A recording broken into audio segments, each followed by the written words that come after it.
বীরভূমের কঙ্কালীতলায় তৃণমূল নেতার বাড়িতে বোমাবাজি, পঞ্চায়েত উপপ্রধান মামুন শেখের বাড়িতে বোমাবাজির অভিযোগ। হামলার সময় মামুন শেখের মা ও দিদি বাড়িতে ছিলেন। বাড়ির দরজায় দুটি বোমা মেরে পালিয়ে যায় দুষ্কৃতীরা।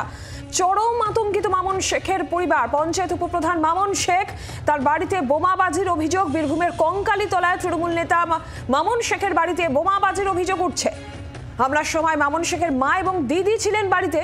বাড়ির দরজায় দুটি বোমা মেরে পালিয়ে যায় দুষ্কৃতীরা। চরম আতঙ্কিত মামুন শেখের পরিবার। বীরভূমের কঙ্কালীতলায় তৃণমূল নেতার বাড়িতে বোমাবাজি, সেই ছবি আপনারা দেখতে পাচ্ছেন, সিসিটিভি ফুটেজ।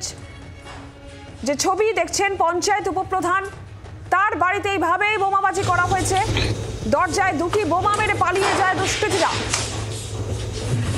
আর সেই সময় মামুন শেখ তৃণমূল নেতা, তার বাড়িতে তার মা, তার দিদি ছিলেন বলে জানা যাচ্ছে। চরম আতঙ্কিত তার পরিবার।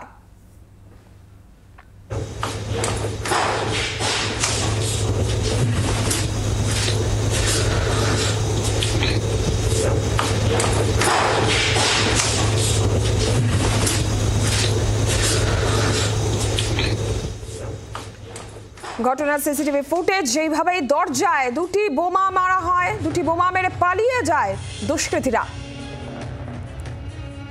বীরভূমের কঙ্কালীতলায় পঞ্চায়েত উপপ্রধান মামুন শেখ, তার বাড়িতে বোমাবাজির অভিযোগ।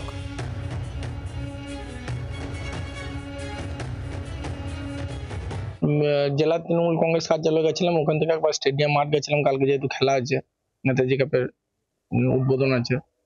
তো তারপরে হঠাৎ আমার কাঁদতে কাঁদতে ফোন করলো 8:21 দিকে, যে বাড়িতে বোম ফাটলো মনে আওয়াজ উঠলো, এখানে বোম ফাটলো মনে হলো।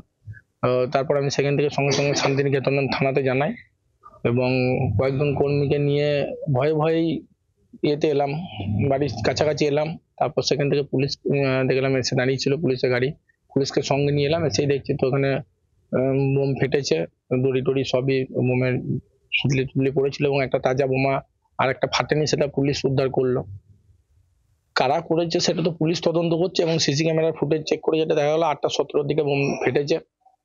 প্রচন্ড প্রাণ সংশয় আছে। দুদিন আগে আপনারা দেখলেন যে মালদায় তৃণমূল নেতাকে খুন করে দেওয়া হলো। তারপর আমাকেও তো 1.5 মাস থেকে পঞ্চায়েত যেতে বাধা দেওয়া হচ্ছে, পঞ্চায়েত যেতে দেওয়া হচ্ছে না, খুনের হুমকি আসছে মেরে ফেলার।